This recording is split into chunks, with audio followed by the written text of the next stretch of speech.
Magandang araw, sambayan ng Pilipino. Magandang araw, mga kababayan. Kasama niyo po ngayon si Ka Eric sa isa na namang episode ng ating Balita at Talakayan. Ayan. Uy, maraming salamat ha.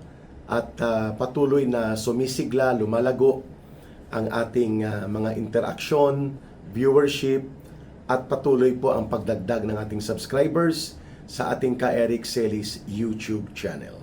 Utang na loob ko po yan sa inyo at ng aking pamilya. And don't forget, mayroon po akong monetized page na. You can subscribe po sa Jeffrey Ka Eric Celis 2.0. Facebook page po siya. Pag nag-subscribe kayo, pwede na po ako muli mag-live dyan at mag-upload ng mga videos ko at pati mga reels. Jeffrey Ka Eric Celis 2.0. Ayan. Mga kababayan, ang Bigwas ng Agila po na program namin ni Ma'am Lorraine ay makikita sa YouTube channel na Bigwas ng Agila 2.0. Yung luma po na Bigwas ng Agila na walang tag na 2.0, hindi na po siya nakakapag-upload doon ang ating mga videos. So yung aming tandem ni Ma'am Lorraine sa plataforma ng YouTube sa Bigwas ng Agila, ang YouTube channel ay Bigwas ng Agila 2.0. Ayan. Mga kababayan, pag-usapan po natin itong Dusi Judas at ang kwento ng Tulfo Brothers. Sa ginanap na Senate Blue Ribbon Committee hearing na tinatawag ng Dusi Judas na bogus, paano maging bogus? Ibinunga po yun ng naunang majority decision nung nandun pa si Senator Jinggoy Estrada at si Senator Bato de la Rosa. Samantalang itong 12 Judas na mga senador ni Marcos at Romualdez, 12 lang sila. And they cannot constitute a quorum and a majority. Because what is declared and stipulated in the Constitution is very clear. Elementary naman po ang ibig sabihin nun, very elementary that the majority of all senators. Yan po ang tinatawag doon sa majority of all the senators ng Republika ng Pilipinas. At sa pagkakaalam ko, nating lahat, ang Republika ng Pilipinas ay may 24 na senador. Bagamat hindi physically present si Senator Bato de la Rosa at si Senator Jinggoy Estrada, dahil sa kanilang kinakaharap na sitwasyon, sila po ay senador pa rin. Hindi po sila natatanggal sa pagkasenador. So therefore, ang actual na numero pa rin ay 24. At ano po ang majority ng 24? Ang majority ng 24 ay hatiin mo muna sa dalawa na bahagi. 12 and 12. That's 24. Kukuha ka ng 12 at magdagdag ng isa, yun po ay magiging 13.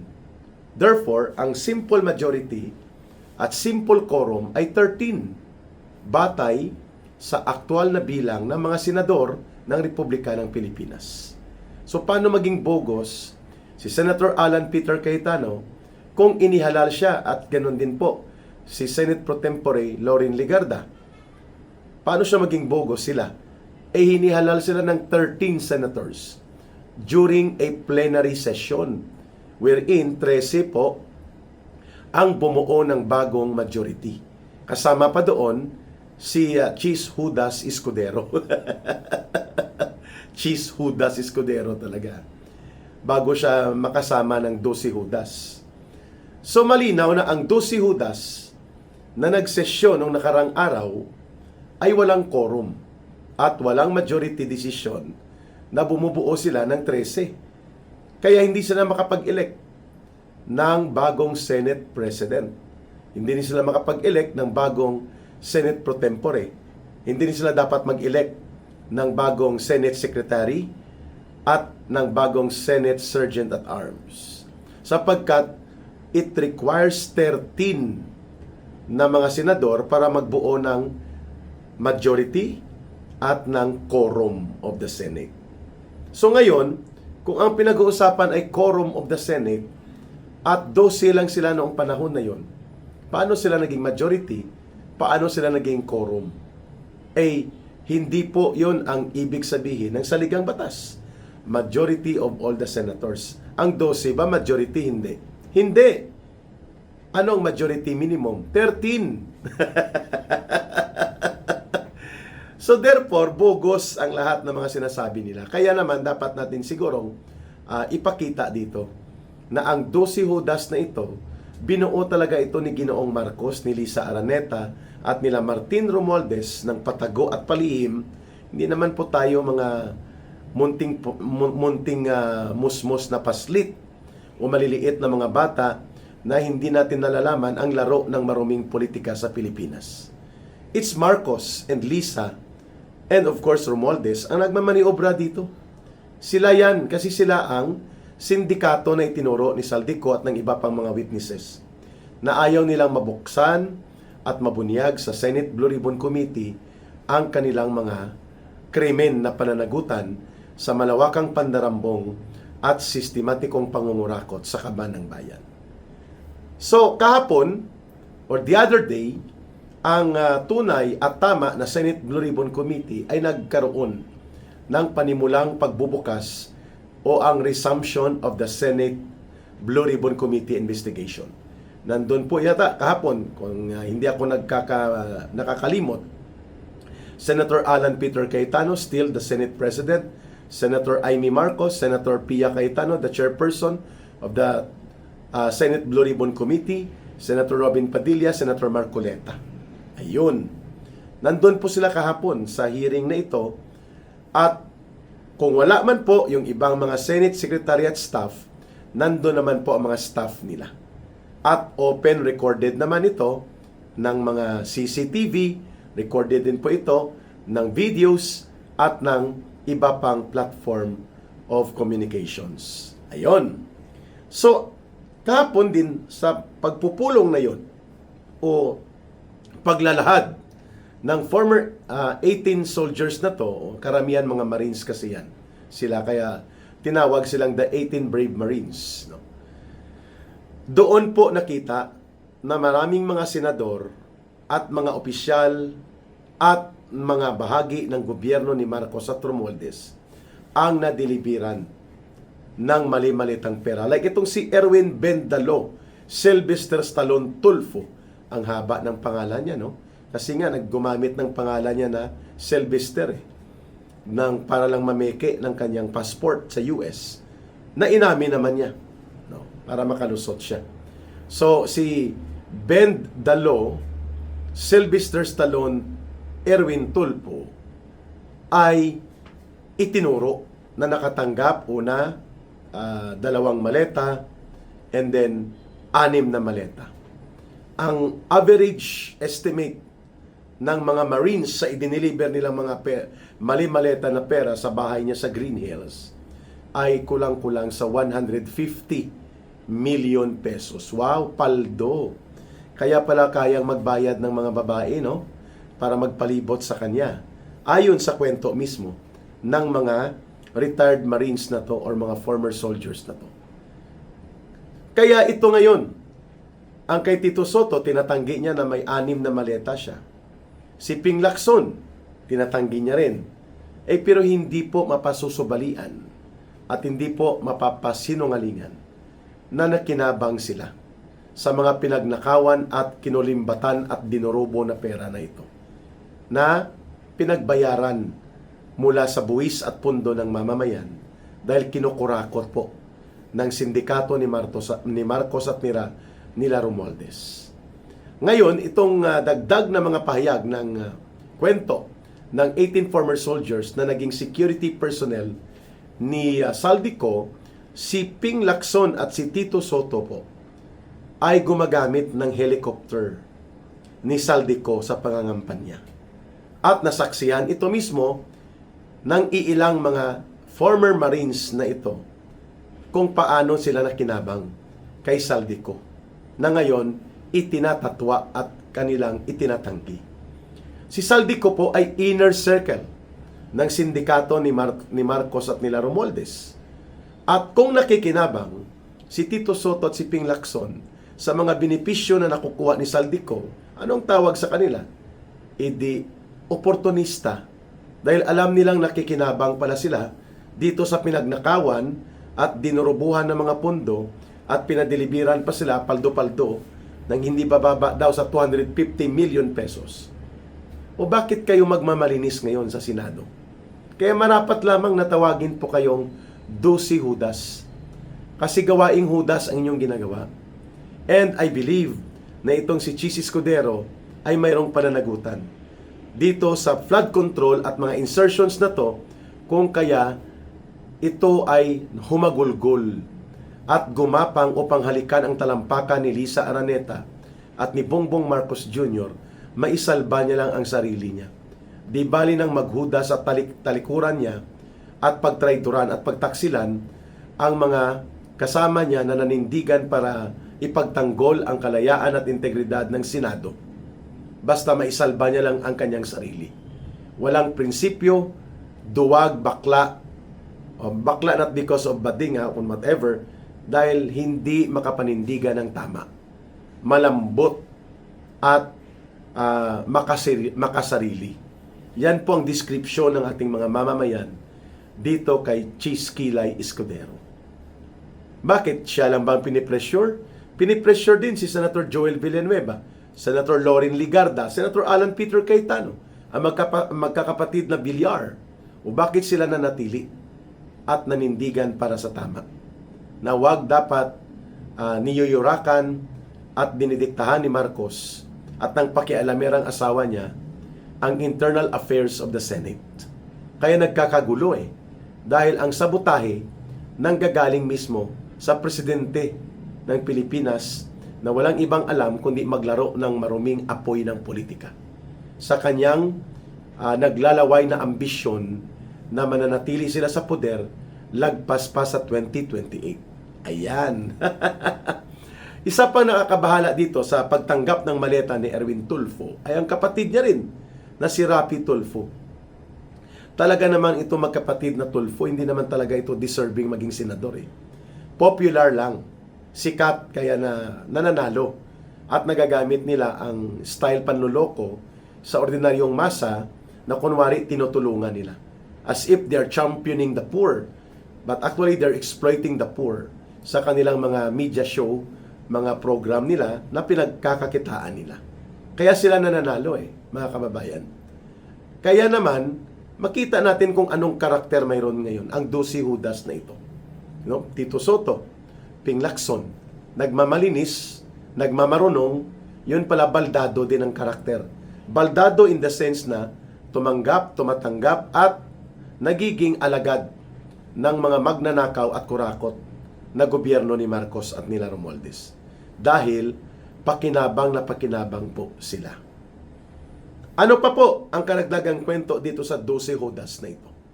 Ngayon, magkakaroon sila ng majority. Not in the sense of the majority described by the Philippine Constitution. Majority in the plenary. Every time may sesyon o every time magpupulong, 12 sila, 10 lang yung kabila. Sina Senator Alan Peter Cayetano. Kaya ma-overrule sa bilangan ng numero. Pero kung hindi mag-attend, ang 10 na natitira na mga magigiting na mga senador na lumalaban at naninindigan sa pangbabaluktot ni Marcos at pagyurak sa saligang batas at sa Philippine Senate, walang quorum kasi 12 lang sila So how can they conduct business when they are only 12? At lahat ng mga ginawa nitong 12 Judas, wala na po yun kasi yun ay invalidated by the fact na hindi nila naabot ang simple majority of 13 at wala din po silang quorum para simulan ang pagpupulong. Kasi dapat ang quorum ng Senado, majority of the senators. And majority is basic 12 plus 1. Yan ang minimum majority, yan ang minimum quorum, mga kababayan. Mahirap bang intindihin yon? Siyempre, mahirap para sa kagaya ni Ping Lacson, nila Tito Soto, nila Virus, nila Pangilinan, itong Tulfo Brothers, sapagkat ayaw nilang bitawan ang poder at kapangyarihan na pinakikinabangan nila kahit na ito ay taliwas na sa prinsipyo ng demokratikong institusyon ng Senado. Di bali na, basta pakinabang na pakinabang sila. And that is exactly why people are calling them now ang 12 Judas. Bagay ba? So ito ngayon, mga kababayan, may magkakaroon sila ng sarili nilang hakbang itong 12. Uulitin po natin, simula nang sila ay nagpulong at nagtipon itong 12 Judas, they were not able to establish the minimum requirement of quorum and minimum requirement of majority rule, which should be 13 senators. Paano naging 13 ang 12? Ayun. Yun lang pong tanong sa kanila, paano naging 13? 12 lang kayo. Kaya nga hindi nyo pa nai-elect ng tuluyan si Gatchalian at ang iba pang mga dapat gawin nyo dahil alam nyo, illegal, baluktot, at isang katarantaduhan ang pag-claim ninyo na majority kayo. Marami na po ang nagsasabi ng mga abogado. Yung 1935 Constitution at yung 1949 case na sinasite o ginagamit nitong 12 Judas ay pinangibabawa na po ng 1987 Constitution. Sa rule ng pag-implement at pagkilala sa batas, kung ano ang latest, yun po ang primary at mangingibabaw. Mas latest ba ang 1935 Constitution kaysa 1987 Constitution? Siyempre hindi. Mas latest ba ang 1949 Supreme Court ruling kaysa espiritu at diwa ng 1987 Constitution? Siyempre hindi. Kaya naman po, marapat lamang na kilalanin natin ang ating mga pananaw at paninindigan ng nakabatay sa kung ano po ang realidad sa ating lipunan. Wala na po at walang bisa na ang 1935 at 1949 na mga desisyon na ito na sinabi ko na ulit, nangibabaw na ang supremacy and validity of the 1987 Constitution kung ang pag-uusapan po ay ang pag-interpret ng mga proseso ng legislative body including the Senate. Our guide for this kind of political discussion should be the constitutional provisions. At ang nakalagay doon, the majority of the senators shall form part of the validity and legality of doing business for each houses of Congress. So hindi po magiging valid, legally binding, and with authority of force of an organization or institution ang ginawa ng 12 Judas sapagkat they failed to reach the minimum standard requirement by the Constitution to establish majority rule and quorum for doing business inside Senate. Ayun! Kaya, ang Tulfo Brothers dapat palayasin to sa Senado. At kung hindi sila madisiplina, dapat hindi na sila bibigyan pa ng pagkakataon na muling humawak ng poder at kapangyarihan. Sapagkat inuuna nila ang sarili nila na kapakanan at mga benepisyo, bahala ng tapakan nila ang kapwa senador nila, bahala ng tapakan nila at yurakan nila at duraan ang institusyon ng isang malaya at tapat na Senado, basta makuha lang nila ang kapretsyo sa pera. Ang kapretsyo sa pera at kapretsyo sa kapangyarihan. Di bali na maging traidor at mga Judas sila. Pero hindi nakakalimot po ang taong bayan. Hindi po pwedeng palagpasin ng mamamayan ang paniningil later kapag dumating na po ang ating takdang panahon. Sisingilin po natin itong mga Tulfo Brothers at ang mga kasabwat ng 12 Judas na senador nila Marcos at Romualdez at ng asawa ni Marcos na si Lisa Araneta. Ayan.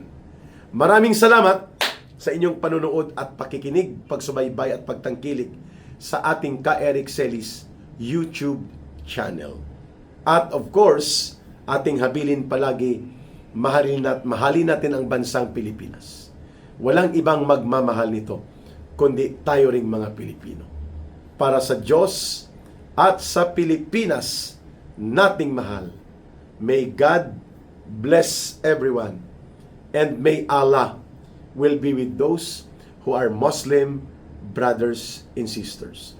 Maraming salamat sa pagsubaybay, pagsuporta at pagtulong ninyo Mabuhay po kayo. Muli, ito po si Ka Eric. Bye for now.